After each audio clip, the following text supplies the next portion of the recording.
Yooyyaa harka fuunee kabajamtoota dhaggeeffattootaa fi hordoftoota maatii miidiyaa sagalee oboo akkam jirtan nagaan keenya jaalala bakka jirtanitti isin haa qaqqabu sagantaa keenya irraatiin oduu jajjabduu fi haarawaa qabannee isinii dhufnee jirra hamma dhuma qophii keenyaattiin waliin tura kanneen miidiyaa keenyaaf haaraa taatan laayik fi sabskiraayib gochuun nu jajjabeessaa isiniin jecha gara gabaasa qopheeffanneetti isin dabarsinaa nu faana turaan afeerraa keenya.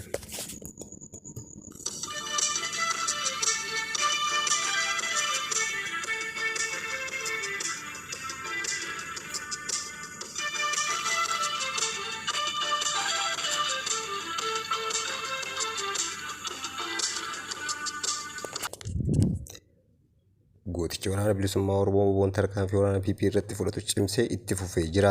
Reeffi gaachanni uummata Oromoo Oboon gootichi onnee sibiilaa waajjira poolisii magaalaa Maqii aanaa Dugdaa Booraa keessatti argamu hattootaa fi saamtota saroota sirna nafxanyaa Oboon gootichi onnee sibiilaa waajjira itti cabsuun dhukaasa itti banee humnoota diinaa shanbattalumatti ajjeesee 3 madeessuun injifannoo cululuqaa galmeessee jira. Oboon lola waajjira poolisii magaalaa Maqiitti waraana PP waliin gaggeesse kanaan qawwee AKM9 rasaasa kilaashii 270 akkasumas meeshaalee waraanaa garaagaraas waajjira keessaa booji'uun dantaa qabsoo bilisummaa Oromootiif oolchee jira. Itti dabaluunis waajjira poolisii magaalaa Maqii to'atanii akka jiran ajajaa waraana bilisummaa Oromoo magaalaa Maqii arraata biyyoolessa Oromiyaatiif gabaasee jira.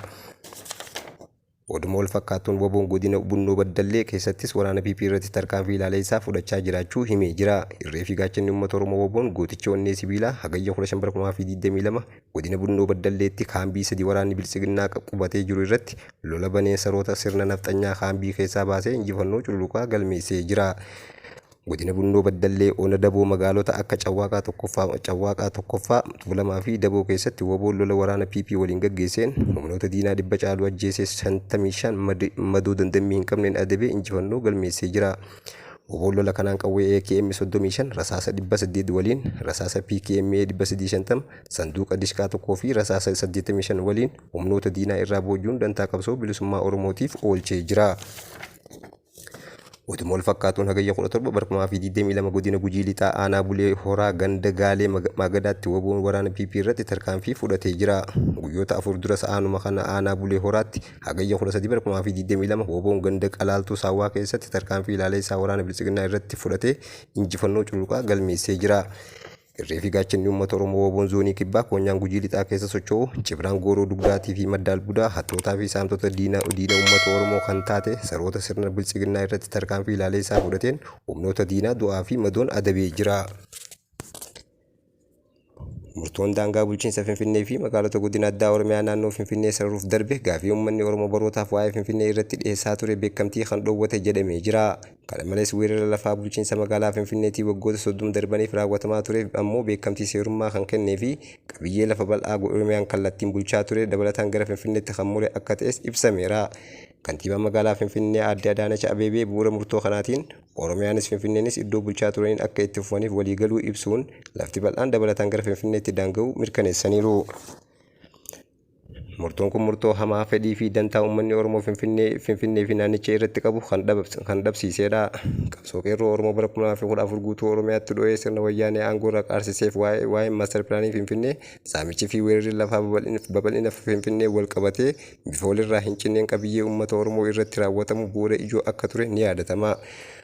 Mormii uummatichaa sababa kanaan guutuu Oromiyaatti dho'een teessoon isaa karraa fi bulchiinsi sirna wayyaanee maaster pilaanii karoorfame haquu dabalatee murtoowwan mormii uummataa dhaamsuuf karoorfatan garaagaraas murteessus sirnicha baraaruu hin dandeenye. Murtoon yeroo sirni wayyaanee dabarse keessaa daangaa bulchiinsa Finfinnee bakka bara 1986 turetti deebisna kan jedhu isa tokko ture.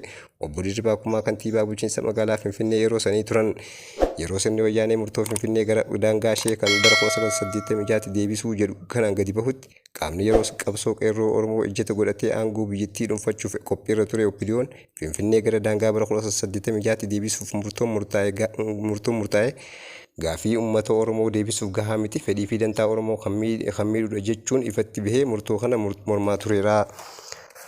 Obbo Shimallis Abdiisaa itti aanaa hoogganaa biiroo bulchiinsaa fi misooma magaalaa Oromiyaa turan. Obbo Shimallis bu'uura labsii bara 1986 murtiin murtaa'ee gahaa miti jedhanii cichanii mormanii turan. Murtoon sirni wayyaanee qalbii uummata Oromoo gara ofiitti deebisuuf dabarsaa ture sun fudhatama dhabee qabsoon qeerroo Oromoo wayyaanee kuffisuuf danda'eera.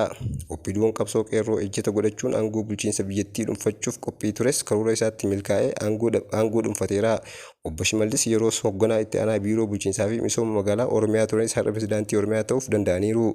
Gaafiin uummanni Oromoo barootaaf waa'ee Finfinnee irratti gaafataa turee fi kan qabsoo qeerroo Oromoof bu'uura ture sun garuu dagatameera. Bulchiinsi OPDO maqaa mootummaatiin bilchiginnaatiin aangootti yaa'e har'as murtoowwan gaafii uummanni Oromoo waa'ee Finfinnee irratti qabu ukkaamsan weerara lafaa Finfinneen bara 1986 asitti illee raawwataa baateef beekamtii seeraa kennan murteessuu itti fufeera. Tibbana daangaa bulchiinsa Finfinnee fi godina addaa Oromiyaa naannawaa Finfinnee saruuf yaa'itti kan ture bulchiinsi bilchiginnaa kaleessa murtoo lafa bal'ina magaalaa Finfinneetii weeraramte deebisuun hafee qabiyyee daangaa bulchiinsa Oromiyaa jala turellee dabalataan gara Finfinneetti kutuu murteessee bahuu beeksiseera.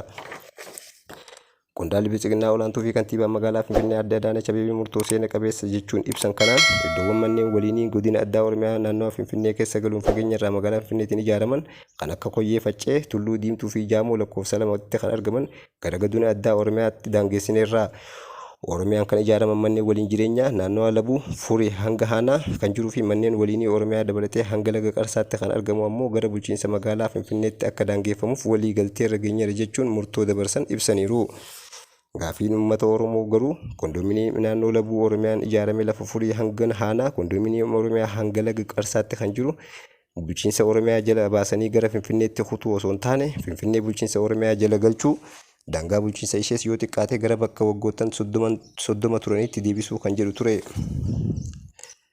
Murtoo seena qabeessa kanaan Oromiyaanis Finfinneenis iddoo bulchaa turaniin akka itti fufaniif walii galleerra jedhan Aadde Adaanech Abeebee. Gaafiin uummanni Oromoo barootaaf gaafataa ture garuu Finfinneen lafa seeraan ala weerarte akka itti fufiinsaan bulchitu osoo hin taane lafti qabiyyee lafa magaalaa Finfinneen ol ta'e kan baroota darbaniif seeraan ala Finfinneen weerarame akka deebi'u ture. Bu'uura murtoo